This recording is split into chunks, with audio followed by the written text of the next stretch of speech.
Hello, everybody. Welcome back. If today's sounds are a bit different, it is because I swapped out some peripherals on my desk for fun. I'm using this fancy ergonomic keyboard here, the Kinesis Advantage 2. It looks kind of funny, but it's comfortable to type on. The little switches might be a bit louder, so if when I'm furiously typing it sounds obnoxious, apologies. I'll adjust it and do better next time if it bothers anybody. Let's see. Okay, let's flip open our show notes and get started. So the main agenda for today is just to continue reading the Jacques Ellul book. And the metaverse topic, I think, will remain relevant. So we'll continue to talk about that and how it ties into stuff. I'm also going to be talking a bit about how people have talked about different eras, so to speak. You might have heard terms like the Stone Age or the Iron Age, things like that. So today probably we'll get to talking about terms like the Information Age or the Digital Age, and also maybe getting into a little bit of the technical underpinnings that go into talking about information data. May have heard of this fellow, Claude Shannon, also called the father of information theory. Look at him with that board of electronic stuff behind him. Anyways, a lot of stuff like this, it might seem a bit academic or technical, but the big ideas and how they have been influential, I think, are readily accessible to anybody that's interested in learning about these things. So we'll also talk about that. Oh, cool. We have Reaper joining us. What's up, Reaper? So just a little note. Yesterday I mentioned it was the Chinese Singles Day.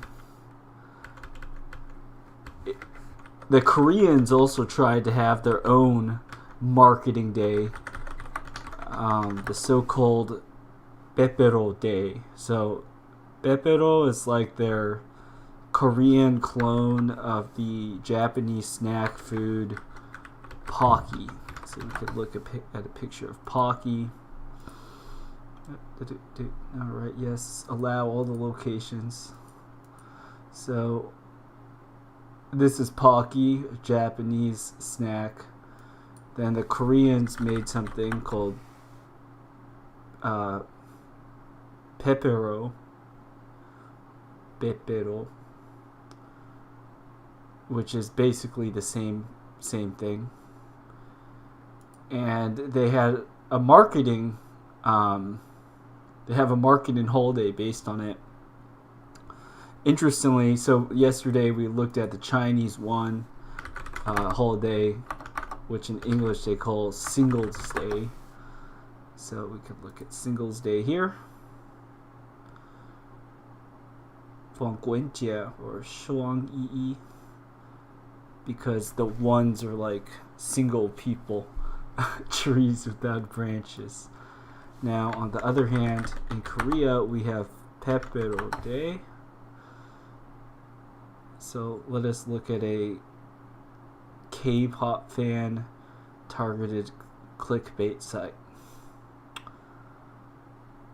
Oh, Pepero Day, the Korean holiday that you might love or love to hate.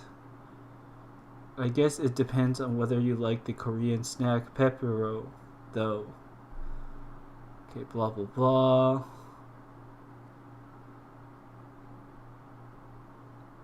Where's some content? Okay, so for this one, the one of 1111 resembles the shape of their cookie snack. So that's the origin of why they chose that. And I think unlike Singles Day in China, this is a kind of romantic holiday. So what are they going to say? Blah, blah, blah. It's reportedly the most profitable day of the year for convenience stores in Korea. All right. At the top, did they just say what it's about? Generally? Well, they mention it's a romantic holiday. So basically it's like marketing and romance stuff.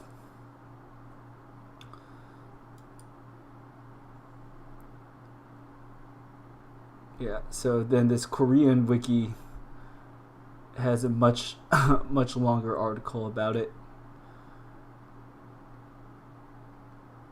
Might have to do some primary source reading into that if it's interesting to anybody. But perhaps a more interesting question is have traditions like this been able to actually stick, or is it something that kind of one generation experiences and then goes away? I think, like, for example, in the United States, we got some wacky holidays in the United States, like even the whole like Christmas traditions in America with Santa Claus, the guy in the red suit and the reindeers and all that stuff. Pretty wacky stuff some of the time. Yeah, it seems a lot of these images and stuff have stuck around at least for a few decades. So they've been successful by that measure. But maybe some people watching from Asia or that know about these things could answer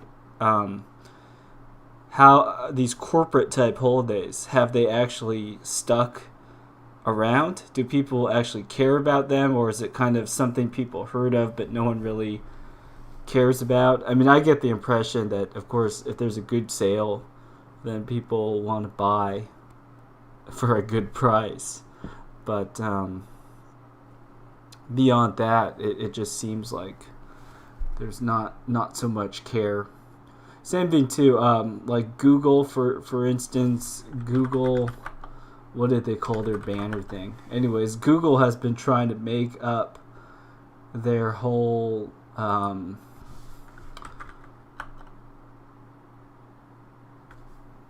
they want to highlight certain cultural stuff, but a lot of the times the things that they're showing on the Google homepage, it's stuff or people or whatever that nobody has ever heard of. So here, okay, I could not have recognized that up here as Johannes Vermeer, but that is who they decide to feature. So actually probably one of the less obscure people they featured. But let's see, so a Dutch Baroque painter. And then if we look at some of the paintings, then there will probably be some paintings that, like, I recognize this painting, for instance. I think a lot of people will have seen this somewhere.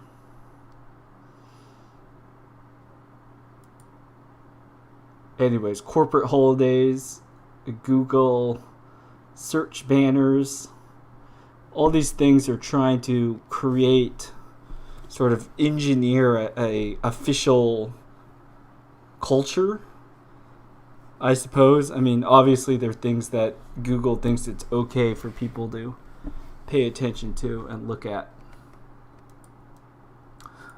We could contrast, like, Google's calendar and stuff with traditional calendars and ways of timekeeping. So, for instance, as I've said here, I'm working on joining the Orthodox Church. So, in the Orthodox Church, they got a calendar. And we could just look up an Orthodox Church calendar. So it gets a little bit complicated. There's a couple of calendars. But some just key things that are common, even with the complicated differences between some different people, is that on different days of the calendar, you'll commemorate events. So, like Christmas, right? Nativity, the birth of Jesus Christ. And then also on the different days of the calendar, it would be very common to commemorate the saints. So various Christians who have led exemplary lives.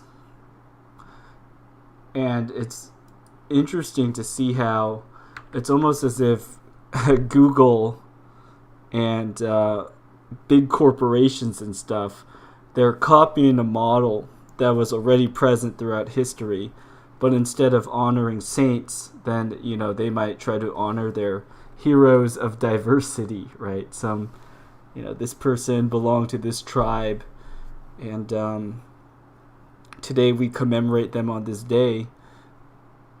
And you could see how it's hard. It doesn't really work a lot of the time. Like, if somebody is from some ethnic group that I'm not a part of, then, I have no problem with them honoring their person. But like me, I'm a Chinese American guy. What do I have to say about, like, celebrating Native Americans? Like, I could say something edgy like, well, what if the Native Americans are actually just Chinese? So the U.S. government could pay me reparations. I don't know. Like, of course, I want your people group to do well. But I don't know what to say. I can't really claim or celebrate a lot of these people that get featured on Google as my own lineage or something. So what's the point? Yet Google, they'll try to do this. Maybe it's like a couple days of the year there will be a couple of these Google saints, whatever you want to call them, that people identify with. I don't know. So if anybody actually really likes those or looks at them, please let me know what you think. I just, from a curiosity internet history type perspective, I take a look at them to see what Google's doing, but yeah, I don't know how much people care about stuff like this. I think this term Google Doodle is what they would call them. So they have a definition from Wikipedia. A special temporary alteration of the logo on Google's homepage is intended to commemorate holidays, events, achievements, and notable historical figures of particular countries. And here we go to images, and you could see all sorts of different examples of Google Doodles, which a lot of the time, as I was saying, will be about people or things that people don't know about. That's why they click on the Google thing, to find out about it if they're curious. All right. Let us get on topic. So there was a lot. I looked a little bit ahead in Jacques Ellul, so I'm going to jump and we'll get into that. Comment by Reaper. He says, you're making a big claim about Google's intent without backing it up versus just describing random stuff on the Google homepage, which they've done forever because it makes it look different every day. Well, no, that's why I'm asking you guys to share. What I'm saying is, it's not a far-fetched idea to say that Google as a company, they have a particular corporate direction. Companies will have their value statements and stuff. So what is Google trying to do with their Googles? We could even look and see what Google themselves has to say about it. Because necessarily when you're making editorial choices, right? There's certain stuff you publish, and then there's other stuff you don't publish. I'm not saying that's a bad thing, right? Different parties are free to make their editorial choices. Now, the question that I would have is, what is Google's particular guiding principle for their editorial choices? Is it like one guy that decides most of this? I don't know. So that's why I'm wondering if anybody has any insight into how Google chooses the people that they do choose out of all the different people, things, events going on in the world. Why does Google highlight the particular stuff that they do and not others? That's the general thought I'm expressing here. So yeah, Reaper says, your effective assertion they are trying to replace the holiday calendar. I'm not saying that they're necessarily trying to replace it, but what I'm saying is that what they're doing is something that is analogous in structure to the holiday, to like the Christian calendar that I brought up. So whether they're doing this intentionally or not, it's kind of like every day you commemorate certain stuff. Maybe this is just a natural human thing to do. So and I found like Google Doodles interesting, so I'm not even saying that this is a bad thing. Like today, this Dutch artist, right, Johannes Vermeer. Let's remember that. I'll remember this person's name, of the Baroque period. So not even saying that it's necessarily a bad thing, just that Google, a lot of people go to google.com, a lot of people see these things, so we could say, what is it that Google wants people to look at, what is it that Google wants people to see, and so on and so forth. Yeah, so Reaper says Google was doing this when they were a very small company in the late 90s. Yeah, so here's another interesting thing too. So maybe back in the 90s, it was just like 3 or 4 people that had some like inside jokes and fun things, and they would do little variations on the Google thing. But then maybe now they have like a whole team that's dedicated to planning this out for the next 3 years. Like I don't know what's happening with it. That's why if anybody has anything to share on this, please let me know, because I find it interesting. And some of these things are pretty elaborate. They're things like you couldn't code in a day. Like they've had little like hand animated 2D animation stuff, in browser games, someone going crazy with JavaScript probably. So clearly a lot of time and attention goes into these things a lot of the time. So very interesting. Yeah. So yeah, Reaper brings up a good point here. He says, when you ask why, I think the answer starts with kind of linking to sciencey things that tied into the quirky Google brand. Yeah, so I think that there is this big emphasis on sciencey stuff. So like, let's look at this Cloud Shannon. Google probably has a Google Doodle for him because it has to do with information science, right? It sounds like a Google thing to celebrate. So if I search this, is this him juggling? Does he juggle? Beep, beep, boop, boop. Okay, 2016.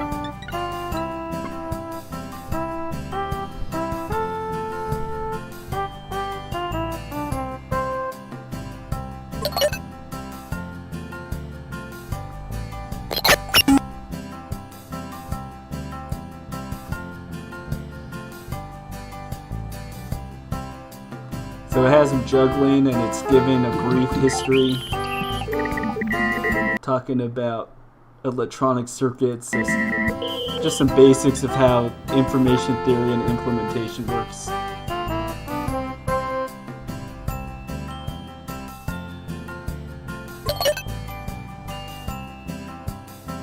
Okay, yeah, and then the date that was chosen to honor him on Google corresponded to his birthday. So maybe it's just like on Wikipedia.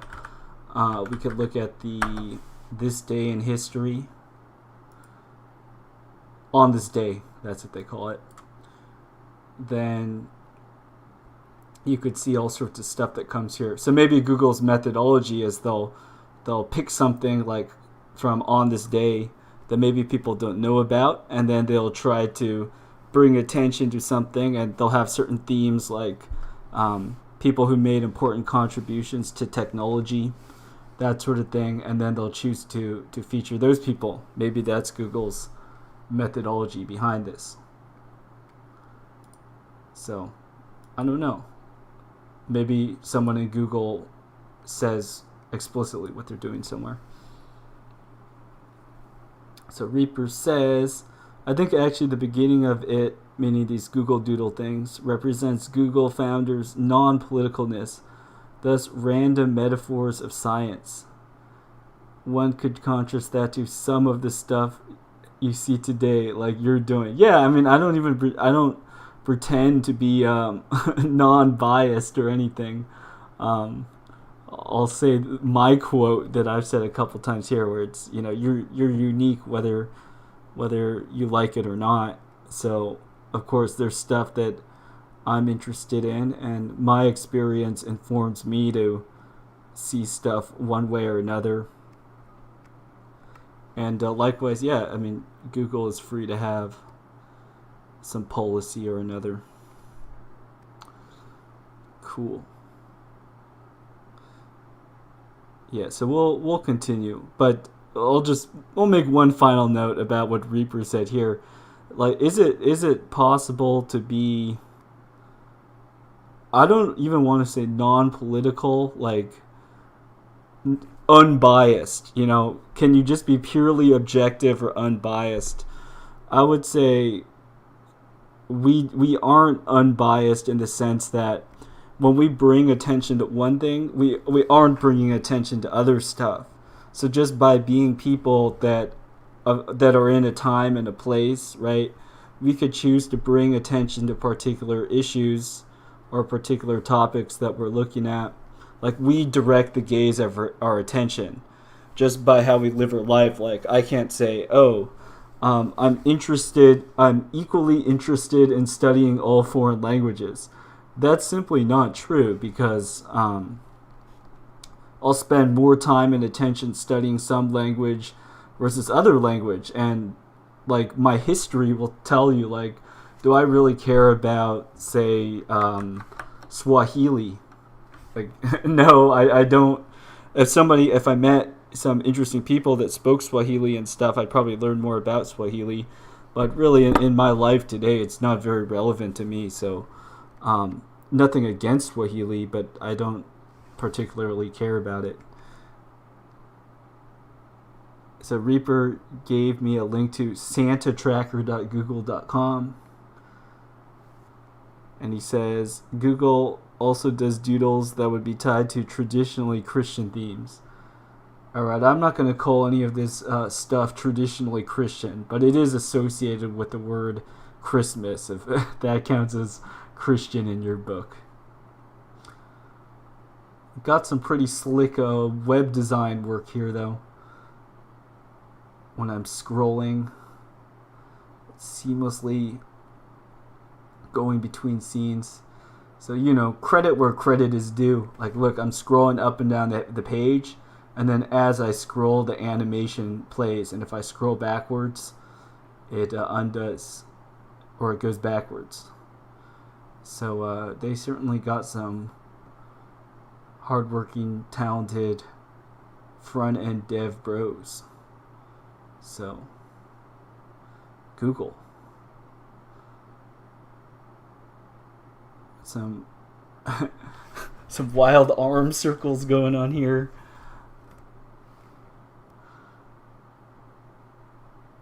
Oh, this is like CrossFit reindeers. They have hooves that could. Do they even have? They don't have opposable thumbs. Could they even do that? Wild. Is that an electric charging sleigh? They're using green energy for deliveries. Sounds like Bezos would be jealous. Interesting site, Reaper. Interesting. Oh yeah, Reaper says similar stuff to how Coca-Cola took over the imagery of Santa in the early 20th century. Yeah, and Coca-Cola also, okay, last note about this stuff, but Coca-Cola, they had their polar bear. This guy. I remember going into movie theaters and stuff, seeing this bear all over, when they're playing the previews and ads and stuff. So, yes, the United States, America, it's been this very interesting place where corporate memes have really, like, everyone of whatever generation will recognize certain corporate memes. They're super pervasive. Similar to how we were talking about, like, Pepero Day in Korea, and then how China has introduced this new sort of shopping holiday. How successful could they be? All right, let's continue. Let's do some big brain stuff today and look at Jacques Ellul, the Technological Society.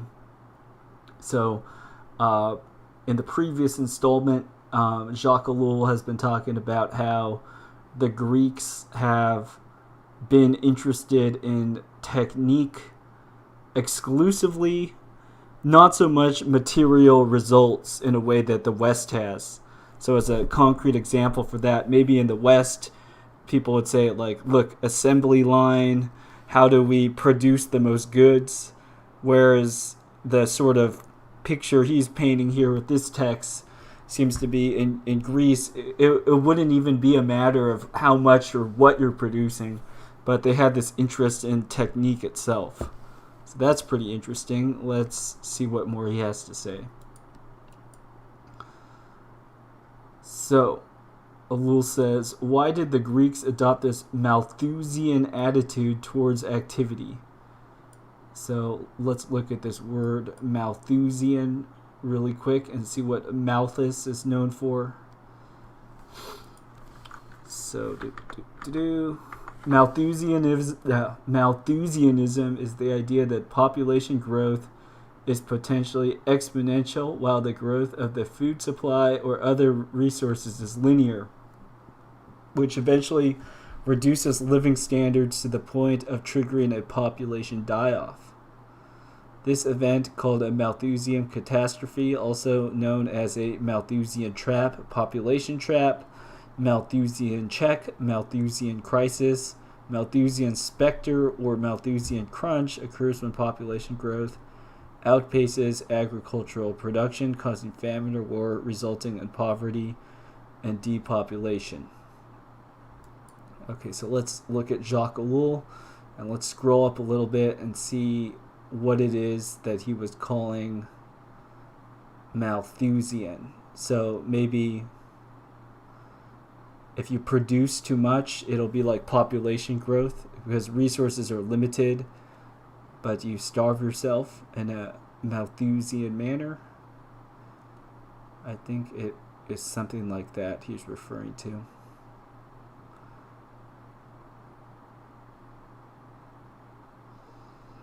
So I can't see immediately from the text what he's talking about, but let's just go with that interpretation.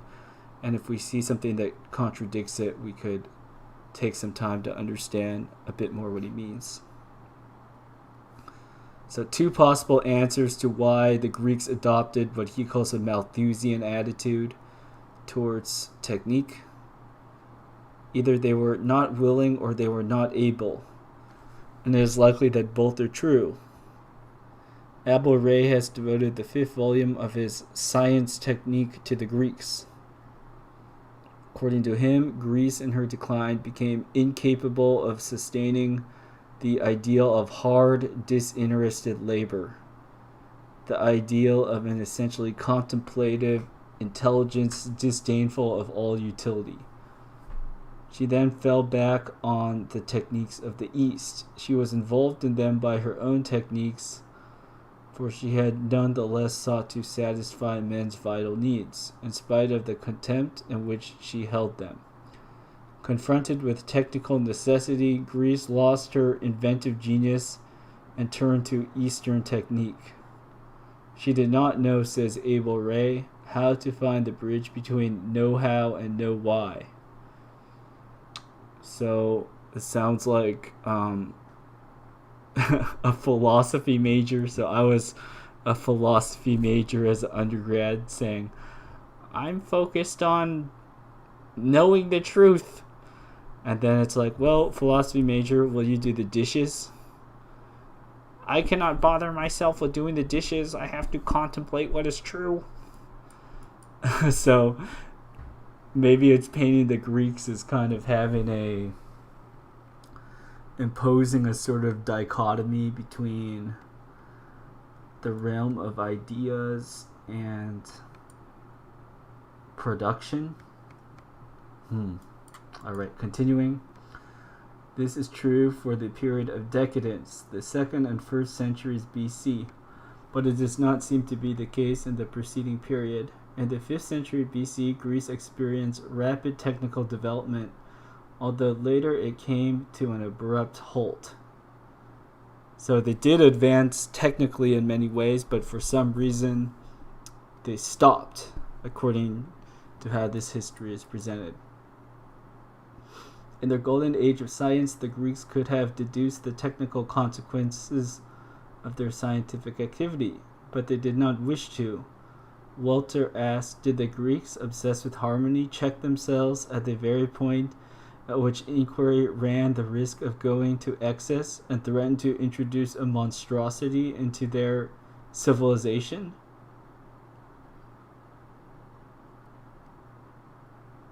So this is an interesting phrasing here.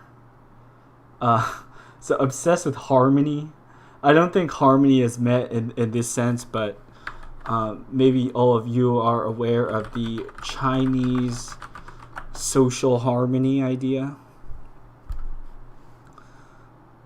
Let's look at ChinaMediaProject.org. What do they have to say about harmonious society? 和谐社会.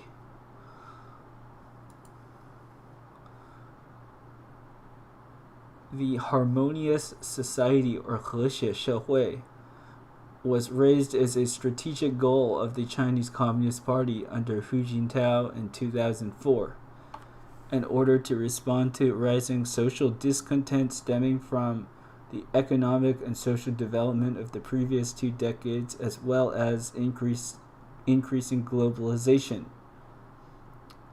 While the CCP noted at the time that 2 decades of reform and opening up have brought about tangible achievements in China's economic development, there was growing concern within the party about what impact rising inequality and other issues, including environmental destruction, might have on the long-term health of society and the legitimacy of the regime. So the full phrase they had is a socialist harmonious society. 社会主义和谐社会. So harmonious kind of goes hand in hand with socialists and the official CCP harmonious society. But I think here when it says that the Greeks obsessed with harmony, it's talking about more so like theoretical purity. Interesting. Our friend Xia Li isn't on here, it seems, but Xia Li is an interesting guy because one of his public things he likes to talk about a lot is programming language design. And there's certain programming languages he likes a lot better than others. Namely, he likes consistent, predictable syntax and dislikes what he'll call like hacky, sloppy solutions. So maybe Xia Li is like how Jacques Ellul is talking about the Greeks, because he will very much like let's find Let's do some marketing for Xali Mathematica tutorial. Okay, Xali really likes this language, the Wolfram language. And one of the reasons he very much likes the Wolfram language is because it has a lot of very consistent syntax.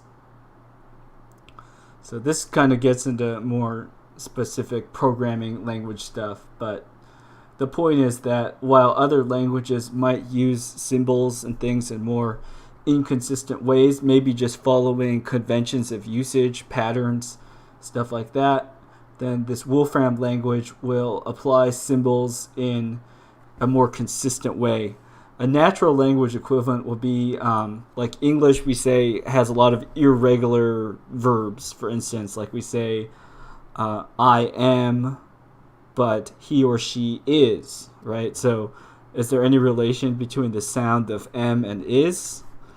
It would seem not. Whereas nerds would make a language like Esperanto, and their ideal language would be a language that is perfectly consistent. So you would always create like the past tense in the same way, or you would always conjugate the verb for like first person, second person in the same way, or you might even not conjugate certain things at all if it doesn't seem to help with clarifying meaning or anything. It's like, why would you memorize an extra complicated thing if you could just have a consistent thing? Anyways, Wolfram language, Esperanto, why do I bring these up?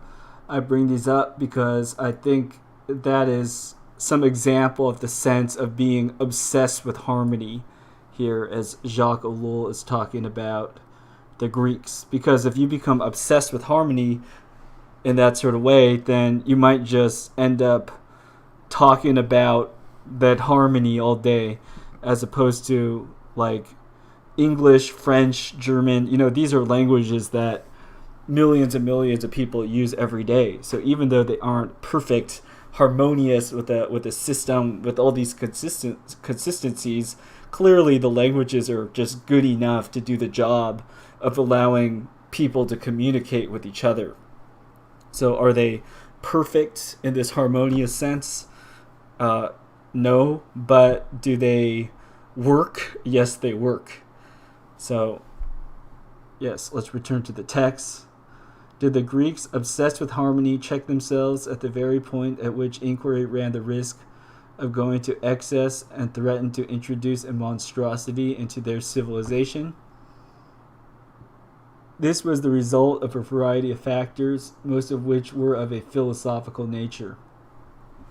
For one thing, theirs was a conception of life which scorned material needs and the improvement of practical life,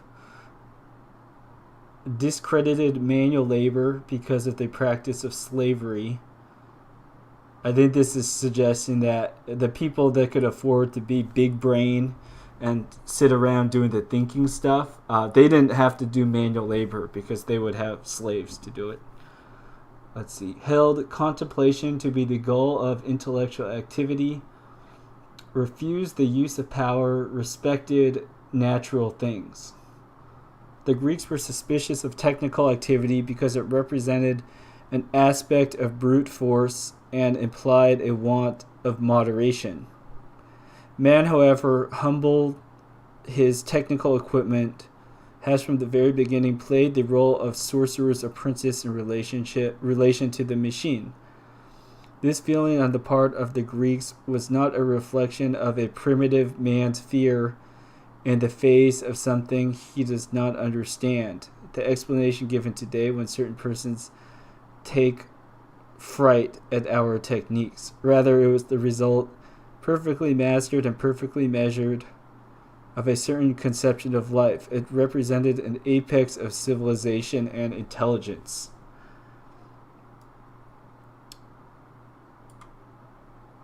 Yeah, so I think this issue that's being mentioned here today, mentioned here in this paragraph, we still see in a lot of ways today. Like, with respect, I'll use Elon Musk and like podcasters like Sam Harris as an example.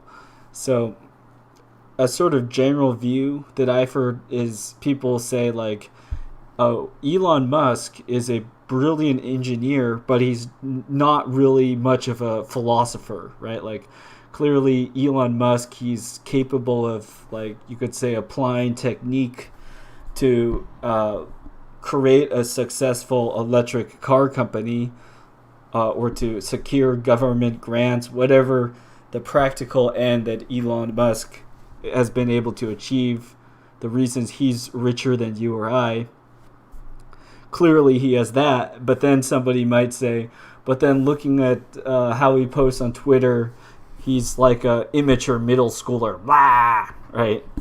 So there's this tension here, I think, that Jacques Ellul is given to the Greeks, where to just have success in the material world, mastering technologies or machines in a particular way, that is not the apex of civilization and intelligence. Rather, contemplation or some kind of inner life, inner understanding. It sounds like they're talking about how that's more important to the Greeks. All right, we continue. Here we find the supreme Greek virtue. And then we have a Greek word, eriatia. Let's type in Greek. Let's go to Wiktionary. This is why you're on the cutting edge of language technology stream. And let's search eriatia.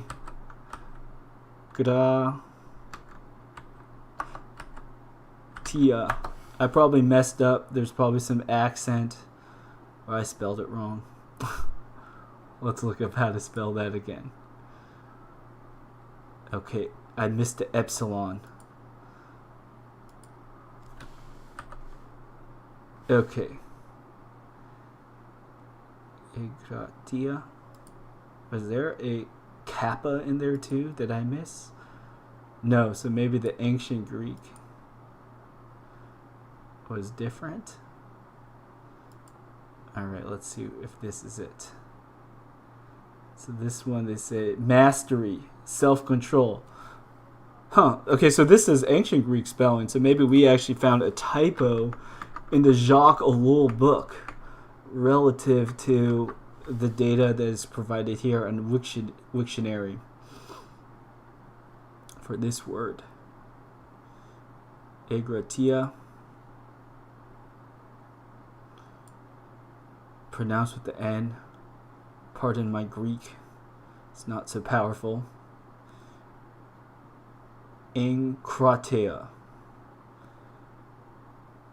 Enkratia. Something like that. Anyways, this word, which Jacques Ellul translates and is translated by the English translator as self-control. The rejection of technique was a deliberate, positive activity involving self-mastery, recognition of destiny, and the application of a given conception of life. Only the most modest techniques were permitted, those which would respond directly to material needs in such a way that these needs did not get the upper hand. Okay, so maybe that's kind of like how we're using YouTube here. Maybe we're actually going Greek style, where it's like we'll use YouTube and we'll use OBS software and do all this stuff, but only to the extent that the videos and the technology and this stuff doesn't become the primary focus of our life here. You know, we're going to use these things, enjoy having these tools, but if the tools and the products that those tools make get out of control, then that is no good. We do not want the needs to consume to get the upper hand. We continue. In Greece, a conscious effort was made to economize on means and to reduce the sphere of influence of technique. No one sought to apply scientific thought technically because scientific thought corresponded to a conception of life, to wisdom. The great preoccupation of the Greeks was balance, harmony, and moderation. Hence, they fiercely resisted the unrestrained force inherent in technique and rejected it because of its potentialities. For these same reasons, magic had relatively little importance in Greece. Okay, I think I know how to interpret this passage, so I'll give my rather loose interpretation, and if anybody thinks I missed something or they have a better one, feel free to share. What I think that this is saying is, so let's pretend you could develop a machine to do something like produce food. So you have some auto farming machine. So you could get super large crop yields, right? People have been making this sort of technology for a long time. The Greeks, by this characterization, I think that saying they viewed developing such a technology with caution, because let's pretend you did have this machine and you were able to produce a great surplus of food. Well, you wouldn't actually want to produce a huge surplus of food if one of the key things that you value in your life is moderation, because having that great surplus of food, that would actually be contrary to this more important, you could call it like a spiritual goal or something of moderation. So it says the great preoccupation of the Greeks is balance, harmony, and moderation. So if you just unleash these big tools, being bigger, faster, stronger, whatever you have, if these went against these core societal values, then that would be no good. So like let's just say hypothetically that the way maybe two people might solve a dispute might be to have a wrestling match. Now, how would inventing various weapon technology help improve this way of solving problems with the wrestling match? Like, clearly, if you said, let's not solve problems with a wrestling match, let's solve it with a knife fight, you scale up the power of the people doing the thing, then suddenly it actually defeats your whole purpose. Whereas if two people did wrestling, then it could be self-control and stuff where you just have to get the person into submission, whatever that means by the rules of the game that you're doing. But you don't actually want to permanently injure them or anything. You just want to have a contest by which the person with greater self-mastery wins. Something like that. Cool. All right. So it looks like we have no further comments in the chat so far. And in Jacques Ellul, we have the next section on Rome.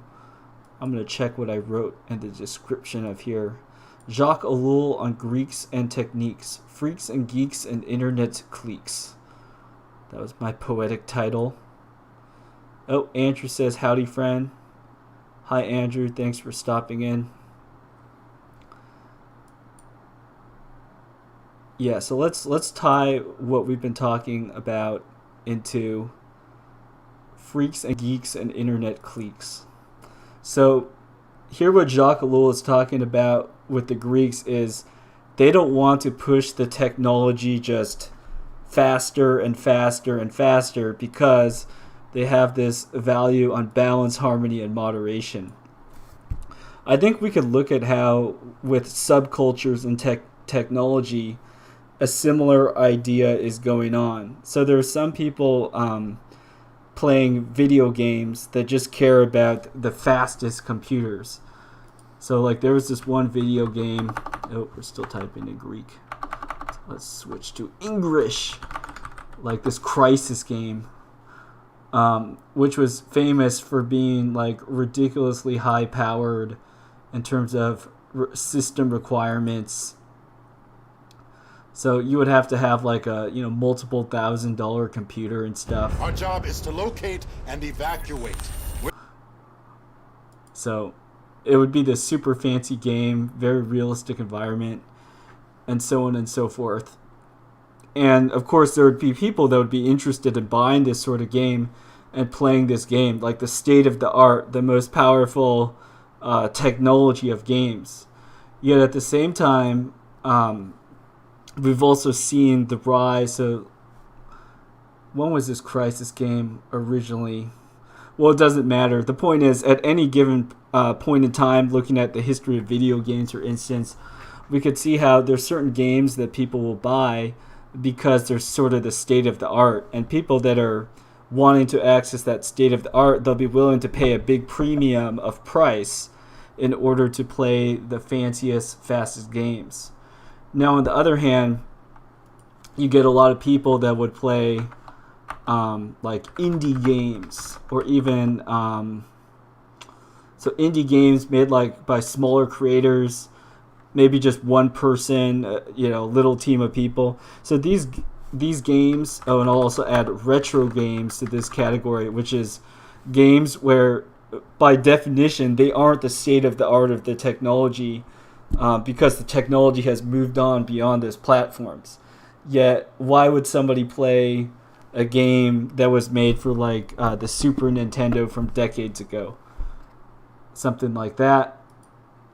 I think the Greeks, who are interested in balance, harmony, and moderation, they might, in their wisdom, appreciate how these old games, right, they could still offer you the equivalent of a good gaming experience.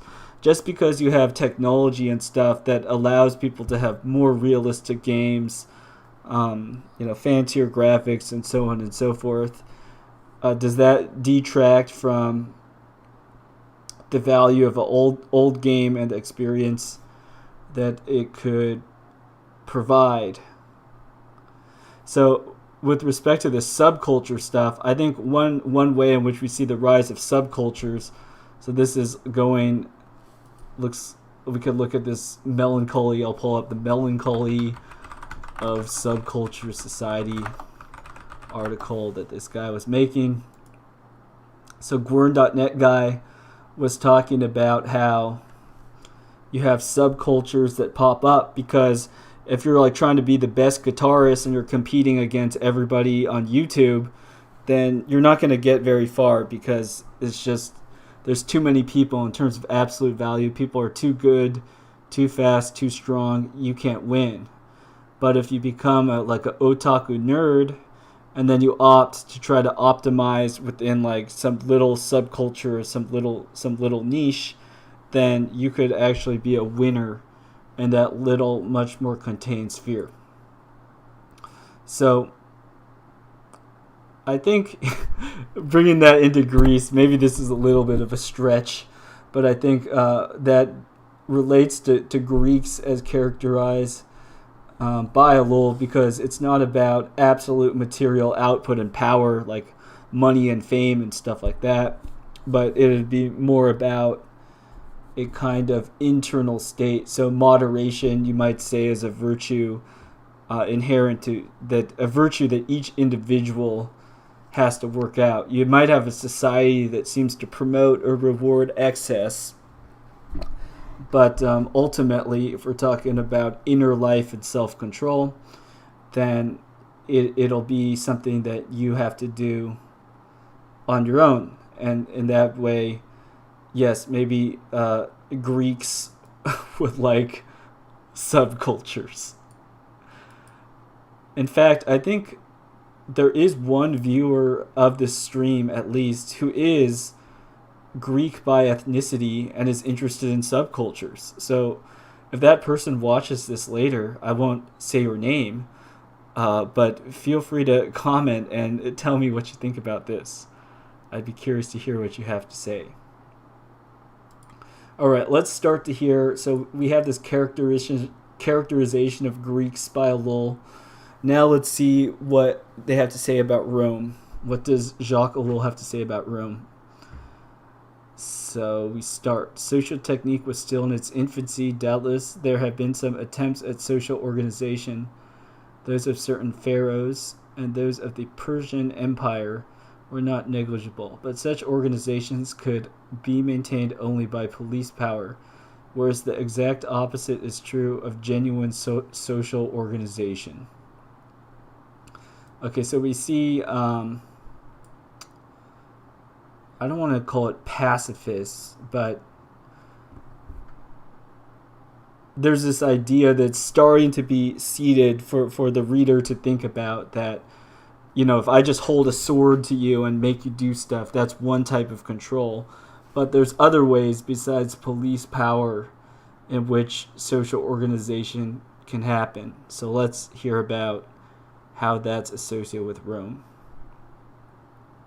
By the very fact of its existence, coercion demonstrates the absence of political, administrative, and juridical technique. Okay. For this reason, the great empires of the past are of little importance to our study. Whoa! Big claim. Correlatively, an army, even the army of the Chaldeans, who advanced the art of war furthest, was a fairly inorganic crew whose aim was pillage and which applied no social technique. The army of Alexander made use of genuine strategy, but this was almost exclusively military and had no sociological foundations or attributes. It was the expression not of a people but of a state, and therefore lacked the substance necessary to technique. Alright, so if somebody just makes you do stuff because they say, I'll punch you in the face, if you don't give me money or something, then that is not a refinement of technique, according to Jacques Ellul. Let's see what he has to say about Rome.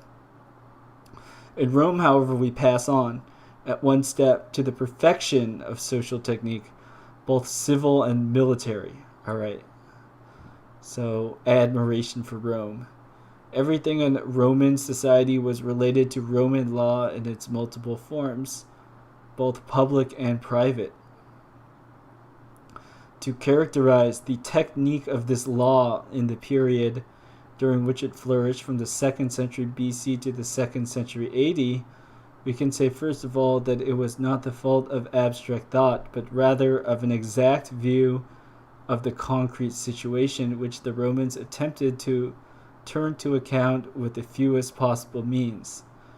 The realism respected justice and acknowledged history and necessity. From this concrete experimental view, which the Romans held consciously, their administrative and judicial technique developed, and a kind of discipline appeared, the use of a minimum of means. Okay, so here we're talking about the Romans as applying an especially effective technique. So it's clear to say how like a technique is effective or efficient in terms of material production, because you could count the time and the units of thing produced, right? So if you have a machine that makes widgets, a machine that produces more widgets per hour or produces more widgets out of the same amount of material, then clearly that you could say which machine is more powerful than the other.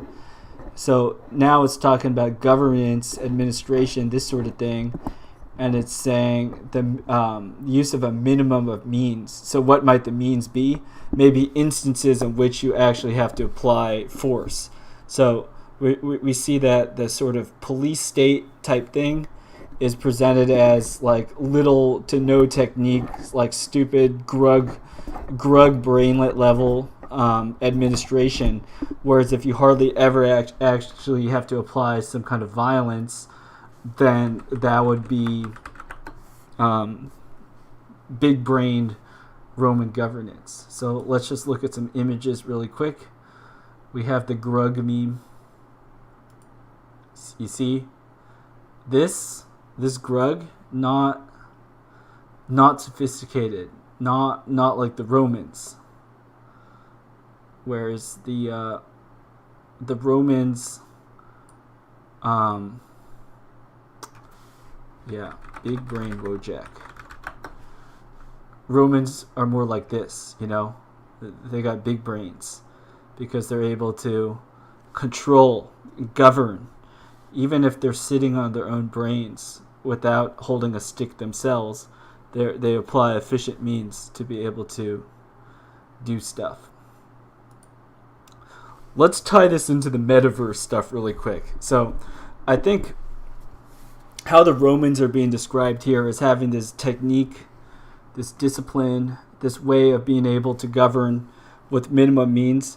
Just think about how like metaverse, virtual reality, this sort of thing is like the ultimate logical conclusion of this.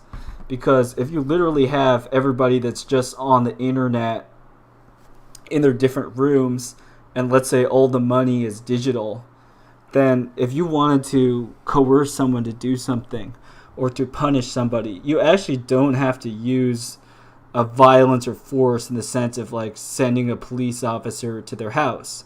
Because it's just like, oh, I press this button and then you're banned, or I press this button and then you're suspended. Something like that. Or I press this button and then we extract this certain amount of money from you. So in this way, you could see how if the metaverse stuff is, they are able to successfully roll it out at scale, that this is a extension of what's being described here as the Roman type system. Only it would even be more powerful. So the Romans, they had the rule of law. So this was new Roman law, civil and how did they describe it? Anyways, Roman law everywhere. In the same way, in the past couple streams, I've been talking about like algorithms as digital governments. So think of algorithm digital governments as like the next evolution of Roman law. So now you don't even need human beings all the time to be there to go through slow judicial processes of interpreting that law, and of people going out to enforce that law. Instead, you could have robots and accounts and all this other stuff that we're becoming very familiar with in our current 21st century.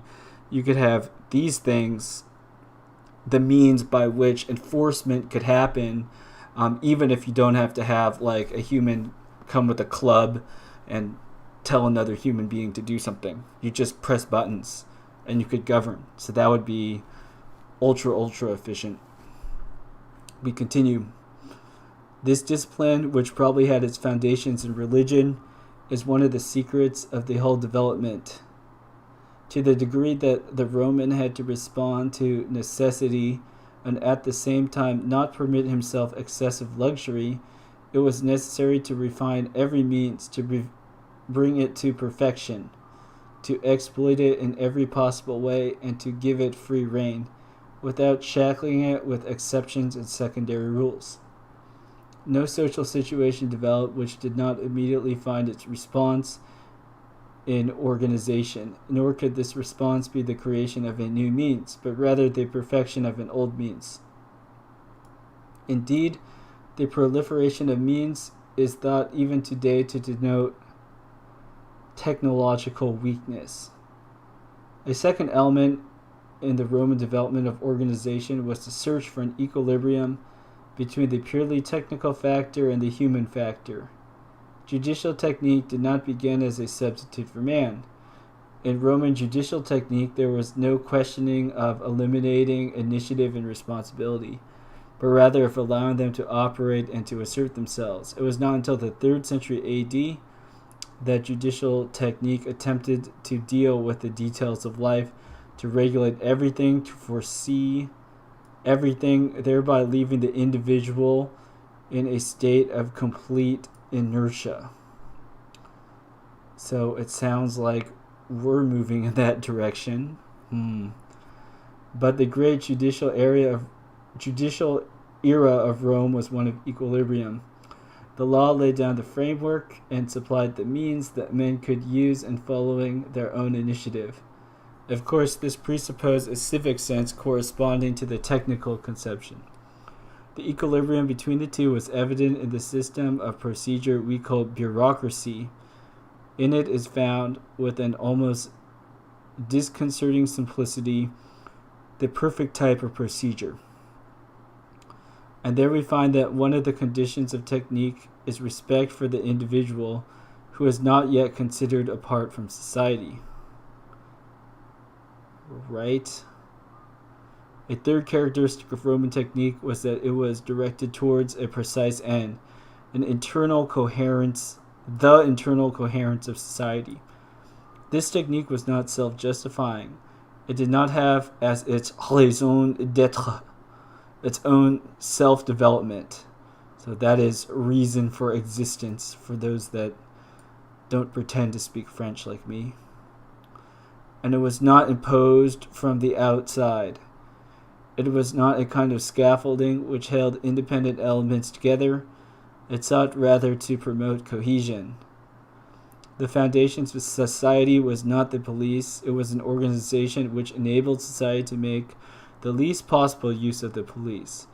A wide variety of techniques, religious, administrative, and financial, were obviously needed to execute this design, but in no case was there recourse to force. So let's highlight that. When it appeared that the state would be compelled to use force, the organizational sense of the Romans led them to abandon a given project rather than attempt to maintain it by force. Force is never economical, and Rome was economical in all things. So here we're at an interesting point. So I've heard people say stuff about like the 21st century. We'll bring up a familiar name, the Steven Pinker fellow, and he wrote this book, Better Angels. Yeah, so let's take a look at this book. So Steven Pinker wrote this book, Better Angels of Our Nature, Why Violence Has Declined. And people such as Bill Gates like this book. So what is this book about? What does it say? Oh, Mark Zuckerberg likes it too. So Mark Zuckerberg, Bill Gates, spoken of positively by the New York Times, Wall Street Journal, Slate, Science, Time, the Washington Post. All right, the establishment loves this book. So what's so good about this book? What does this book say?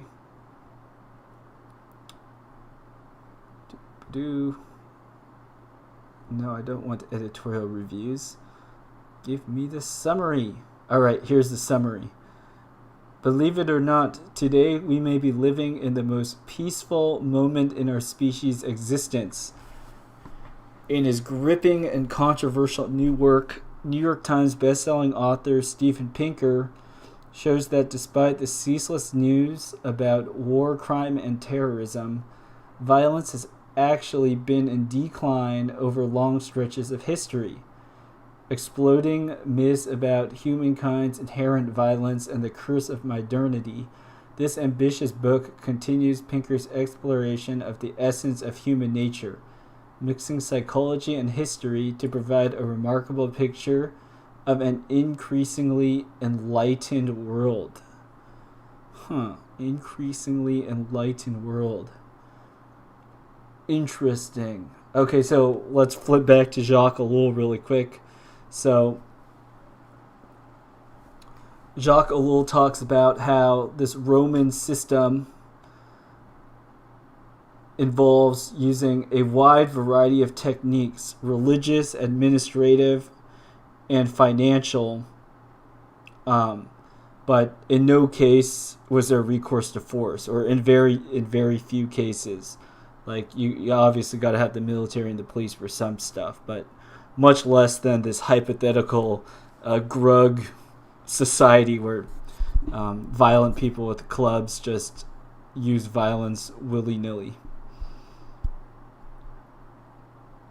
Force is never economical, and Rome was economical in all things.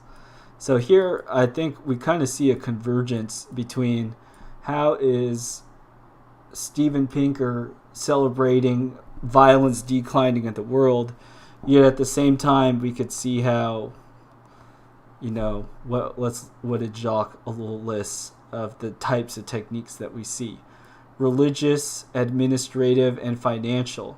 So clearly over the past 2 centuries, we've seen big evolutions in both the centralized character, well, I won't say centralized character, and the character and the sophistication of religion, administration, and finance. A non-trivial society thing, right? We see financial changes. A lot of people having credit cards. Speaking of administration, people talk about how governments often get bigger and bigger, but rarely will a government make itself smaller. And then you got the religious stuff. That's a whole nother rabbit hole to go into. I'll just bring up this link again of Jacques Ellul and this book he wrote on propaganda. Yeah, Jacques Ellul, The Formation of Man's Attitudes, a book about propaganda. So this is to say that Jacques Ellul is very aware of a lot of the techniques that we really saw evolve with nation states, and I would say especially with in the West. So the West as a successor for Rome. If we talk about Western civilization, then of course like French, Latin, there's a linguistic connection there. But I would also say that the Anglo world too, it also inherits from this tradition of the Romans and stuff. That's why we have so many Latin words in English, among other reasons. So this book is talking about propaganda and all these things. And yeah, we could see how that sort of stuff, these sorts of techniques have evolved so that maybe Pinker's not wrong in that the use of force of a certain kind has been in decline a lot, but at what cost? And it could be you put in these other huge structures that exert control and limit people's freedom in many ways, and also give like different freedoms. So I won't even frame it as limiting freedoms. Let's just say the reach of the establishment and the tools of society and individuals must be much more tightly paired, linked, whatever you want to call it, with a mainstream society than in the past. And maybe one consequence of that is less violence of a particular sort. Maybe. I haven't looked at the data. But also it's a total transformation of the character of society. And one might say it's become much more authoritarian in many ways. Right? Comment from Reaper. He says, Rutro stream slowdown right before that Microsoft noise. Yes. It's interesting. I had in the first 10 streams I did here, I never had a problem with connectivity, but in the last 2, we've had a couple of blips. All right, let's just look at one review of Steven Pinker's book that says, neoliberal garbage. The violence is in the laws of nations. Neoliberalism is the ideology at the root of all our problems, and it is legal. Slavery in a different form. This is reality. Slavery is violence. It's physical, verbal, and sexual abuse. It's forced prostitution. Low pay and other minimal benefits at work cause some people to be in a state of neo-slavery. They are nominally free individuals and are not the property of others, but their economic standing and power is so limited that they have to work for whatever they can get and just put up with it. This state of neo-slavery is not accidental. It is the outcome of neoliberalism, the economic orthodoxy that now dominates the globe.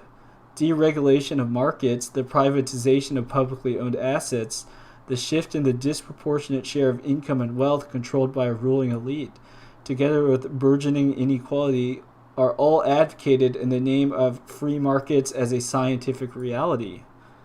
Ooh, spicy. Neoliberalism has such a powerful grip that it is rarely discussed by name.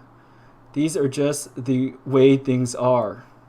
Well, you know what? Let us say it by name. Under my terms and stuff headline, I'm gonna write the word so that you could look further at that if it's something you're interested in understanding better. Okay, continuing on neoliberalism. I argue that the supposed inevitability of the neoliberal agenda is driven more by blind faith than scientific objectivity. As such, it is a religion pretending to be a science. Indeed, the rampant inequality resulting from the neoliberal prayer book is counterproductive, because more egalitarian societies are more successful and are happier places to live. Violence has not declined, just the opposite. Neoliberalism is violence evolved. I'll leave you with a quote, and just inspired by this comment of violence evolved, let's look at Halo, combat evolved.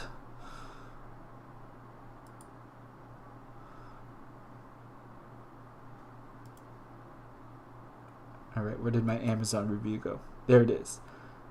And then we have a quote from Sun Tzu, Art of War. If I determine the enemy's disposition of forces while I have no perceptible form, I can concentrate my forces while the enemy is fragmented. The pinnacle of military deployment approaches the formless. If it is formless, then even the deepest spy cannot discern it, nor the wise make plans against it. Ooh, invisible enemies. Alright, comment by Reaper. Reaper says, does Pinker's less violence tie in with the previous conversation about internet subgenres, Putnam's Bowling Alone, decrease in civic engagement? My dude, Reaper, you are being a star participant of this chat. I think that, yes, indeed, it does tie in. And here's one way to look at it. We could see how the subcultures are a way of basically neutralizing people, because like if you're just in your little subculture just obsessed with like, you know, your little retro video game or something, then effectively, you know, you're doing nothing. You're not a threat to anybody, because you found a kind of inner contentment being a nobody, in the sense that you don't care to enact much change upon the world, as long as you get the right feelings of validation or whatever that come from you operating in that little sphere, then you're totally non-threatening to the establishment at large. And I would say, you know, most nerds and stuff, right, if you're in your little freak internet clique subculture, it's just like it's you and your computer monitors. You might say mean words or something to people, but you're not threatening physically. In fact, you're probably becoming much more weak physically by adapting this sort of lifestyle. Let's see, Reaper has another comment. Is not providing healthcare to people when society has the means to rise to the level of violence? Yeah, so I think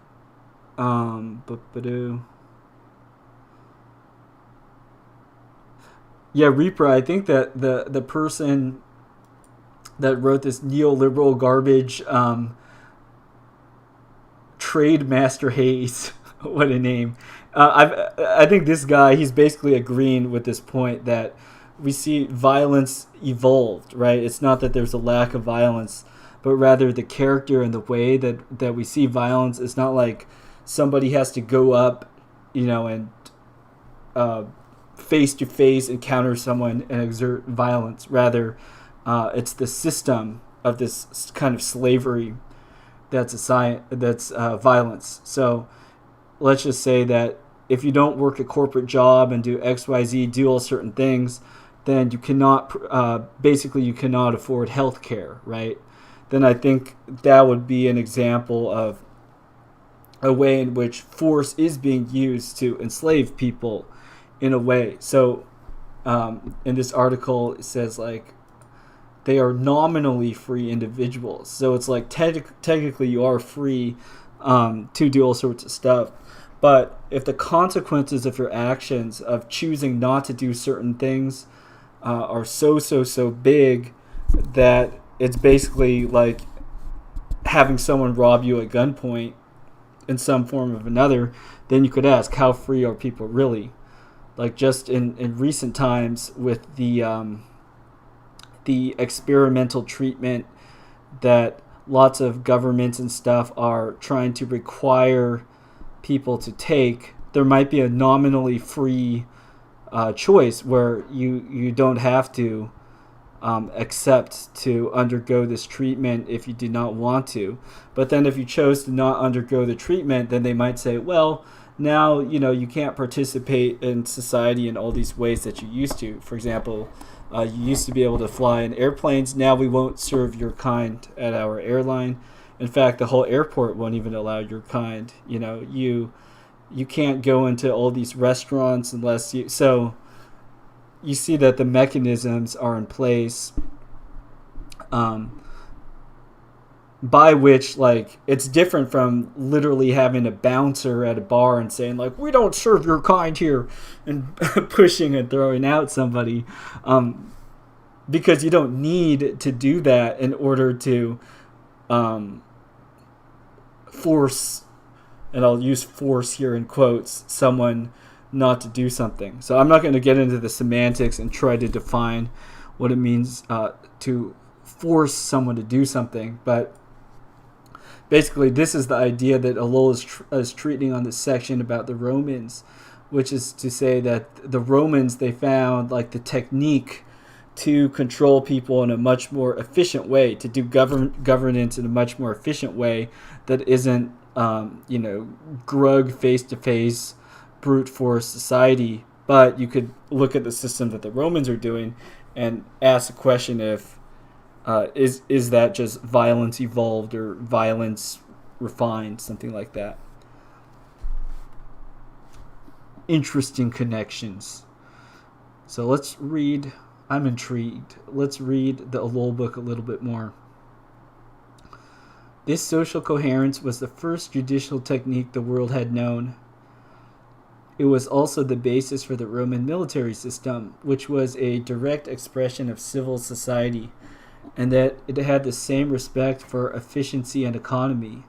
From it came the development of organs of transport, food supply, and so on. And the Roman conception of mass strategy and the refusal to create heroes combat was thus reduced to the most utilitarian level. Okay, so maybe somebody could tell me more about this. Interesting that organs of transport and food supply are mentioned. So I'm in the United States. I'm in California, for those that don't know, that are watching this stream or watching this video later.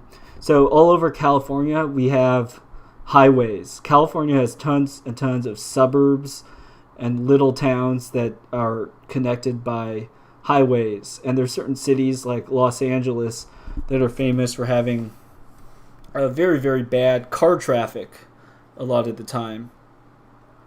So you could ask, how did the cities come up to be this way? Why do we have roads in this particular way? One thing I heard, and I haven't researched this myself much, so if anybody has any good resources on this, please feel free to share it. Maybe we could take a look at them. Which is that the highway system in the United States was started, or a lot of it came to be, because of military logistics. People wanted to transport stuff across long distances on roads, which could involve, of course, food supply and stuff, because if you're moving a lot of military personnel, for instance, they got to eat. So especially if you keep them in a place for a while, you're going to have to move more food and supplies. So does the way in which American cities are organized, and you could say America in general, how it is laid out, is that a consequence of a particular way of governing? Okay, we have a comment by Jorman Molina. He says, it's democracies turning into a kind of totalitarianism. Yeah, so I think here maybe we're talking about Rome, this is probably more so like a Republican type of government than a democracy. And also, the United States we would say is a republic as well, because you have democratically elected representatives. So it's a republic. But yes, the discussion here that Ellul is talking about, and also that I'm bringing up various comments about, is how in the United States, we are seeing a lot of kind of totalitarian stuff coming up. And this book is from the 1950s, yet we're seeing a description of the mechanics, the techniques of how the particular system that we have is able to do what it does. And we've also been looking at some spicy name calling. And we introduced this word, neoliberalism, which we could talk more about on this stream if people are interested. But let's learn a little bit more about Rome. Continuing on. A fourth element was continuity. The judicial technique of the Romans was constantly being readapted in accordance with a historical plan. It involves a policy of watchful waiting while circumstances were not propitious. At the same time making preparations for the right movement, and when the moment came, carrying out the plan decisively. Ooh, interesting. Okay, so I'll just bring up something now that a lot of people are talking about on YouTube. So if you all here look at any kind of money-related economy type YouTube channels, there's all sorts of stuff where they're talking about central bank digital currencies, supply chain issues. So clearly there's all sorts of problems that are going on with the economy in the US and probably the global economy too. If you look at like China's economy, they've been experiencing a lot of problems recently, but maybe, they've been long brewing. So it's not just like one thing happened. It's kind of inherent in the sort of system that they've built up. It has like problems baked in. But we could talk more about the specifics of that later. Anyways, point being here, so you could ask the question, if we're going to see a big shift in governance and how stuff works, what would be the vector by which that came? So I brought up this example of the central bank digital currency. So I'll add that to my terms here. Central bank digital currency. And I expect Investopedia to have a definition for that. So let's look at central bank digital currency. Oh yeah, Investopedia, top result. Yeah, take that Wikipedia. Investopedia. So what is this? The term central bank digital currency refers to the virtual form of a fiat currency. A CBDC is an electronic record or digital token of a country's official currency. As such, it is issued and regulated by the nation's monetary authority or central bank. As such, they are backed by the full faith and credit of the issuing government. CBDCs can simplify the implementation of monetary and fiscal policy and provide financial inclusion in an economy by bringing the unbanked into the financial system. Okay, so let me just make a technical note. Okay, so let's suppose that the United States issued a CBDC.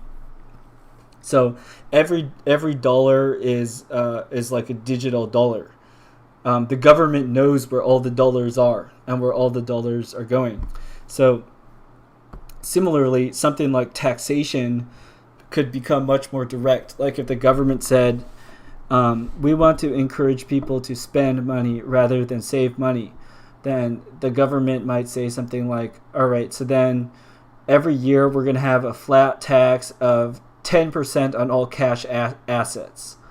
Okay, we could talk about how that is or isn't like a good policy, or is that a terrible policy. That's beside the point.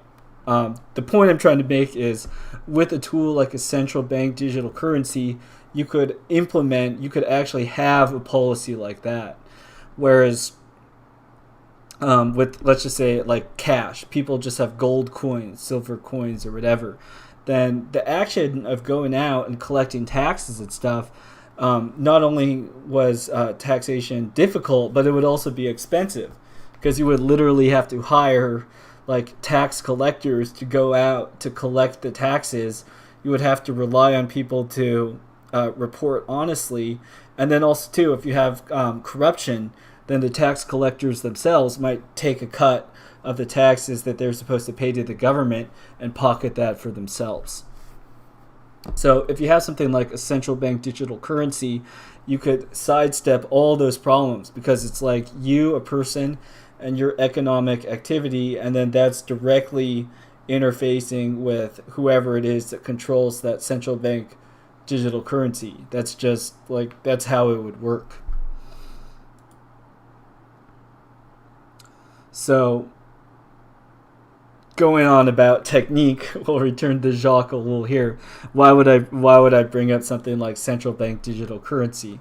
Well, it is my thought that stuff like central bank digital currency, whether you like it or not, I think that these things are being developed, because, as I said, it would be an extremely useful tool if you were the people that were governing monetary policy and all that. If everybody was on a central bank digital currency, then you just press buttons and pull levers, and you could instantly make changes to how people use money, the financial system, whatever you call it, because it's digital, right? So it's just like you could update and patch a video game in the same way. If all of life is plugged into a video game money called the central bank digital currency, then suddenly you have the ability to patch the economic system of your country or whatever. So, yes, speaking of the Romans, Jacques Ellul writes, it involved a policy of watchful waiting while circumstances were not propitious, at the same time making preparations for the right moment, and when that moment came, carrying out the plan decisively. So I think this sort of thing we still see today, where all sorts of stuff might be being prepared. So we don't see all sorts of stuff right outside on the streets right now, but if you take a little bit of time to research whatever topic you're interested in, then you know that all sorts of stuff is cooking behind the scenes. So central bank digital currencies, are they working on this? I think it's safe to say, yeah, there are a lot of people working on these directly, probably, and surely there are a lot of people that are thinking about these things. Another example, we'll just get into some Terminator type thinking here. Like, I think obviously there's a lot of people that are interested in rolling out some creepy robots of various sorts. So are we going to see these things like on the roads running around immediately? I don't think we are, but I mean, it goes without saying that there's a lot of money and research and stuff that's going in to making these things. So let's say it's, next month, let's say it's 5 years from now, 10 years from now. Currently, this sort of stuff is like the cutting edge. But if we start to see this stuff being rolled out, it's like, it's no surprise that we'll see like robot baristas, maybe a Starbucks restaurant or something. They have one robo barista and then like two people working the cashiers, right? Maybe you start to see robo janitors in some like major stadium or something, robo laundromats, stuff like that.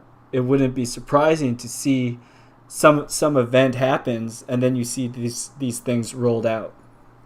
I'll just give one example that I recently encountered. So a touchless soda machine. So in the name of public health, people have been trying to devise these various like contactless things. So you don't have to touch the drink machine, but instead you just put your finger between those two little sensors, and lo and behold, look, soda comes out. So yeah, I think this is an example of a technology that surely people have been researching and developing for like a long while, and then now you could see it. Like this example is from Circle K, April 20th, 2021. You could see these things being rolled out. Okay, a couple comments. Reaper says, can you also go over neoliberalism? If people here would be interested, we can talk about, like, do you mean like the Chinese social harmony, sort of Chinese economic ideas and stuff? I actually don't know too much about these because I don't buy and sell like Chinese stocks or anything. But we could look into that. That could be interesting. I'm not prepared to do that today, but we could look at that. Then Rosta Biden says, what did you have for dinner last night? What did I have for dinner? I made a grilled cheese sandwich. I was gifted some cheese. So I put that cheese on some buttered bread, and I made a grilled cheese sandwich. And it was good. I don't know if you meant something like deeper or more figurative by that question, but there's the boring, literal answer for you. All right. Continuing. As regards material techniques, the Romans did not develop them as brilliantly. From the 4th to the 1st century and after the 2nd century AD, there was almost total stagnation. Tools and armaments no longer evolved. But from the 1st century BC to the 1st century AD, a technical revival took place. Practical necessity on the economic and military levels and with regard to transport was met by the production of animal-powered machines, forges, water wheels, pumps, plows, the screw press, cord-operated ballistic engines, etc. The Romans possessed a remarkable understanding of applicability. Their judicial system could be applied always and everywhere in the empire. It was adapted to an unfailing continuity, and these were totally new phenomena which Rome introduced. Later, Rome was allowed to drift into a technical vertigo. The end was near. Cool. So I'll just say one more thing about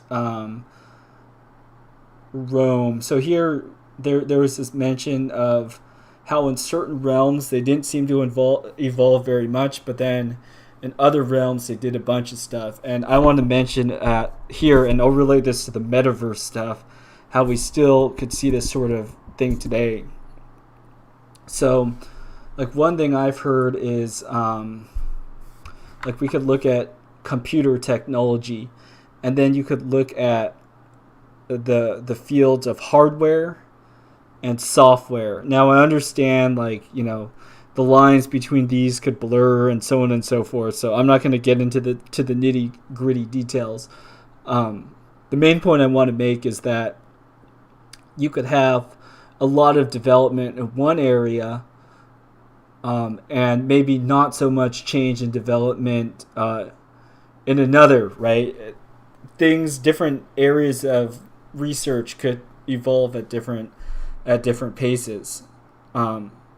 So, for instance, the rise of social media and stuff like that.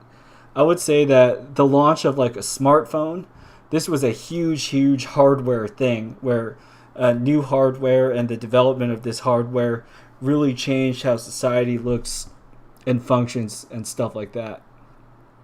But now I think we're at a point where even if they make a smartphone faster, fancier camera, whatever, it's still essentially the same thing. It's still a smartphone. So we've seen like the major transformation of the introduction of a new technology, a new technique, whatever you want to call it, of the smartphone. But I think that the major gains of the smartphone have already been made. So what we would see next would would have to be something that looks different from a smartphone. So why do I say this? Like, one reason is, like, I use a not so new smartphone, but it could do all the main things. Like, I could take pictures, send messages, install an app if I want to install an app to do something like, I don't know, order a Chipotle burrito, whatever. I could do all of these things on my smartphone, even though I don't have the newest cutting edge major smartphone. And now, you too, like, if you just, let's say you visited another country, you might want to just buy like a cheap Android smartphone, and then you could do all these things on a smartphone that you would want to do on a smartphone. So there was like you could call it a technological revolution of sorts there with the hardware that was really big.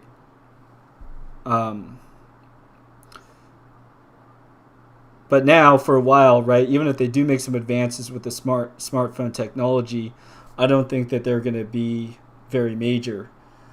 Similarly, we could look at how with software, that there would be certain big ideas that maybe people change the way they do something, and then there's a bunch of changes in society immediately for that, or that you might have some technology that is put in place, but there isn't really a use or an application for it.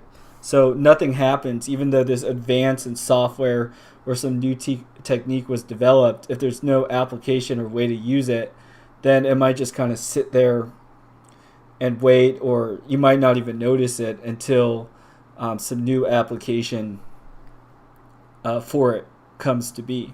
So I'll give an example of a lot of internet stuff.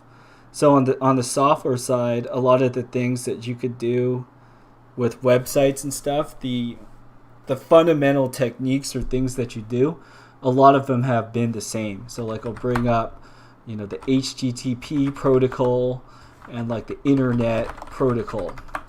So the HTTP protocol, the internet protocol, these are fundamental web technologies that were really important, and they underlie a lot of the stuff that we do. And yeah, people put in a lot of money, and then these advancements were made. But they didn't immediately transform or become effective in society until like another area such as hardware took on. So when smartphones became super widespread and super popular, and before that personal computers, then it would be like, before it was just some nerds that interact with the internet protocol. Now like everyone has to interact with the internet protocol. Okay, comment by Andrew. He says, I'm not quite sure that's the use they would give to those robots given how cheap labor can be. The elite controller means anyways. Yeah, so here, and these are the questions. You could say we're doing some armchair futurology here, which is to say, like, I showed these examples of some robots or technology stuff that people are making, and you could ask the question, like, okay, given that there are people that could afford and use these things if they wanted to, now to what applications do I think they will be applied? And I think too, we could look at this also from like a governance perspective. So if you wanted to shift people away from doing a certain type of work into doing another type of work, then what sort of sectors would you want to introduce robots into? So I'll give one example of this, and then I'll just look at comments and otherwise close the stream if people don't have anything more to say in the comments. But let's look at truck drivers. So I'm going to look for truck driver shortage, and probably a bunch of articles are going to come up. Oh no, so I guess Time Magazine says the Great American Trucker Shortage isn't real.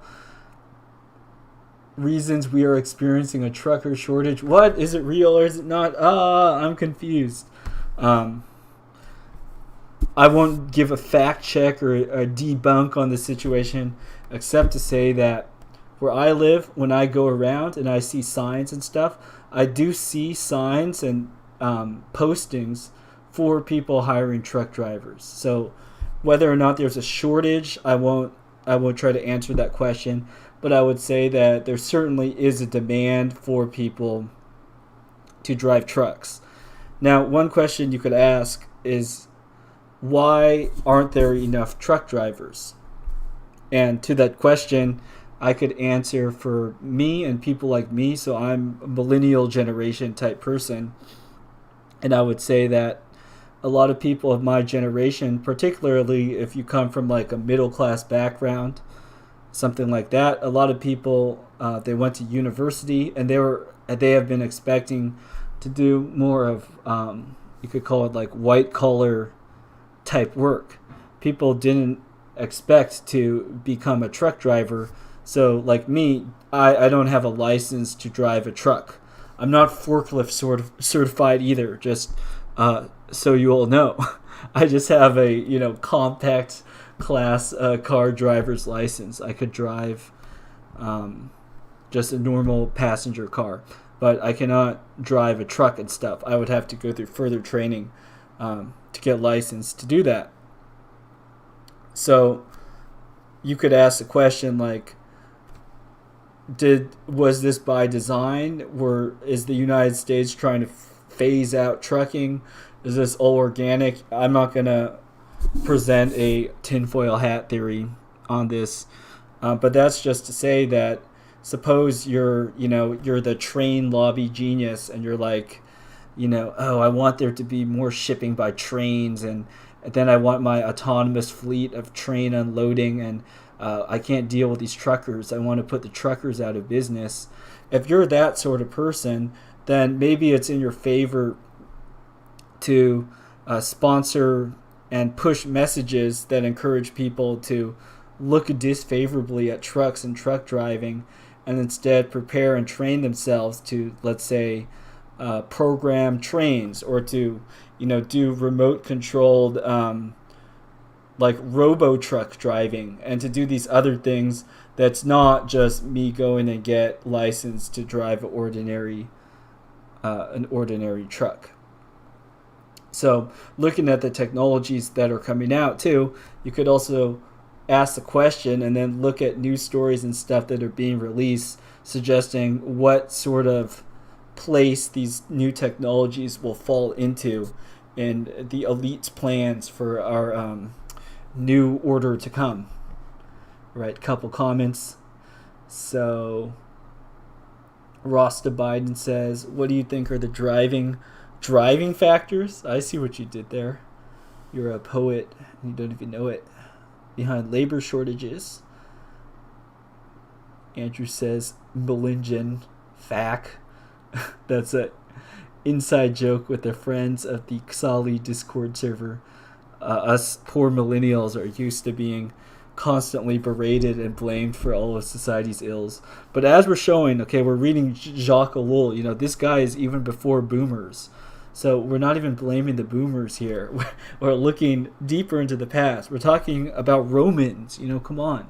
We're showing how these patterns, these ways of doing things, right, the problems we see in today's society, it's not specific to just one generation, but we could trace the lineage of how certain techniques developed. Right, German Molina leaves a comment, says, Metaverso is like an evolution of Habbo, and I think that's referring to a game called Habbo Hotel. Oh yeah, virtual world avatar chat. So I think that sounds in line with this.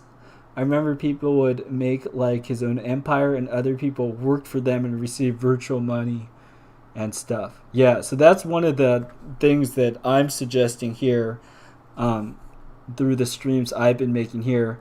I think that ultimately the goal, the vision of the metaverse is it's like a digital layer that you put on top of normal reality, and it becomes the real deal. It becomes very serious when the digital money and the real money basically become the same thing.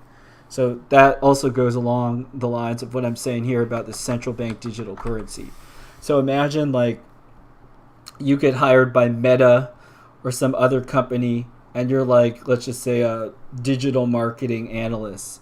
So your job is to like flip out their NFT billboard at rates and like look at how people are reacting, and to sit at a desk and make sure to respond so that there's always somebody manning a virtual store. Like, let's just say you actually get paid a livable wage to do that. Now, when you're getting paid a livable wage to basically sit there and interact with the metaverse, and you could actually use that to go down the street and buy a burger that's made by a robot. Let's look at a robot making burger. Let's get on a fun background video while we talk about this. Flippy the burger flipping robot at Cali Burger, Pasadena, 3 years ago. All right, well, let's watch this in the background. So once you have this means by which you could work in a virtual world, and you could actually take the central bank digital currency or whatever it is that you make there, and you could actually spend it in the real world in order to buy food, or let's say you have a family, to actually feed your family by doing stuff in the metaverse. I would consider that a kind of inflection point, in the same way that we could look at how once smartphone battery life and all this and usability came to a certain point, it's like now this thing is mainstream. It's accepted. If you walk around and you have a smartphone, nobody's going to go like, whoa, you have a smartphone. That's new and that's something cool. Rather, it's like if you didn't have a smartphone, that would be exceptional. In the same way, I could see how it would be in a lot of people's interests to start having this increasingly digital, real, hybridized society, such that people are doing digital activities, and then those digital activities are linked to real life, and that basically you could get paid for it, number one, and then also two, you will pay other people. So like one way you could do this is if you for instance, like what if you were forced to sort of buy like digital real estate. So if there's digital real estate, people are trying to get stores in favorable locations, then of course you're going to have all the derivative stuff that's going to come with a real estate market. So then you're also going to have like the equivalent of Zillow, like real estate companies, agents, like all this sort of stuff. You could have basically everybody like LARPing, for lack of a better word. But if the in-game currency is actually real currency, then lo and behold, people would actually be incentivized to do this. It wouldn't just be the hobby of nerds. You could already say like stock trading and cryptocurrency trading is like this, because if I had like a physical shop, the way I make profit basically is I buy stuff at a cheaper price. So I go to like Costco, whatever wholesaler, I buy a bunch of units of like Coca-Cola or something. And then by having my store, I mark up the price a little bit, because me as a vendor, that's what vendors do, right? And then I take a little profit. So if I do like a lot of volume, a lot of traffic, then I make more profits. So I find out what people want, and so on and so forth. But still, this is going to involve like trucks, you manning a cashier, maybe some security, like drunk hobo comes in, harasses people, you kick him out. Like all sorts of stuff happens in a physical store. Now you can see how stocks is kind of like a sanitized version of this, where like literally I just go on my phone, I like click some buttons, and then maybe Robinhood or whatever app I'm using, they might take a cut from what I'm doing. But the whole the messy business of buy at a lower price, sell at a higher price, I mean, it's baked down to its essentials on the app, such that there are a lot of people who make money as like day traders, for instance, just buying and selling stocks. You could do it, not not recommending that as a career path, but I'm just saying that, people do it, and you could do it. All right, Andrew says, well, truck drivers might as well be part of one of the key pipelines some people would like to have more control over. Yeah, so truck drivers, logistics in general, moving goods, all of this stuff, I think it's very basic. It's very fundamental, right? Similar to how we would say HTTP protocol, the internet, right?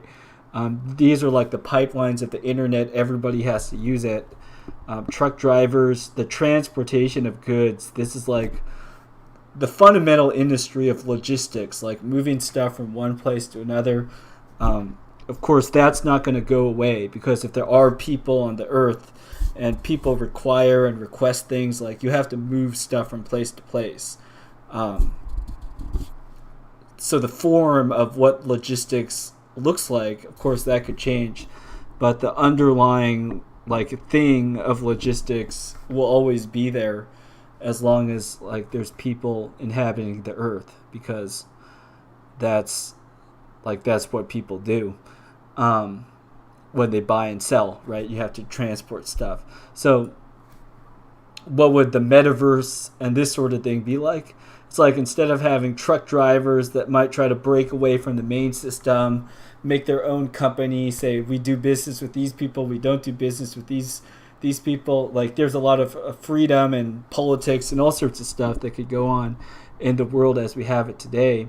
Whereas if you have everything funneled into a more centralized digital system, then suddenly, it's like the expert digital Romans. The digital Romans have total control over the system, and that they could enforce a policy if you're going to be a delivery person in our metaverse system, we're an equal opportunity employer, so we require you to do this, and this, otherwise you can't interface with their platform, and so on and so forth. You have this perfect vector by which you could assert control, right, without force, like the caveman Grug force. Instead, you have a sophisticated technique of governance that will allow you to do this. Okay, Andrew says, that's a good example because of the way that things change with HTTPS. Yeah, so this is, we could end with, oftentimes new technologies are brought in under the promise of having more security. As I understand it, one thing that HTTPS does is it has, when you connect to a website, you have to have certificates that are issued or checked with a central authority. So basically, it's this way by which you could make all websites have to register, or be licensed in a certain sense with a kind of certification. And the idea being with security that when you connect to a website, then you know that you're connecting to the website and they are who they say they are. So, of course, there's a lot of legitimate good applications for that, just like I've mentioned as a Facebook defender, that one thing that's useful about Facebook, specifically with Facebook Marketplace, is you could look at someone's profile and see and judge for yourself whether or not you think that somebody is a actual real person. So having Facebook there as a sort of central authority by which a person could establish their credentials, that's a kind of useful thing in many cases. But let's just say that on the internet, everywhere, people are asked to sort of have to interface with official parties. What if it becomes such a pain on the internet to run and host your own server that basically people give up on running or hosting their own servers, and they just start to go through Facebook or Google or something like that. And we could see actually already this is the case a lot of places. So I'm just going to search how much of the internet runs on Amazon Web Services. Let's see what Google says. All right, so we have here a little blurb. Today, Amazon controls 33% of the internet. So huge big proportion there, leaving its closest competitors, Microsoft, second with 18%. I think Microsoft, they have Azure, their cloud thing, and Google, third with 9%, far behind in the dust. That means nearly 1/3 of the internet is running on Amazon's AWS.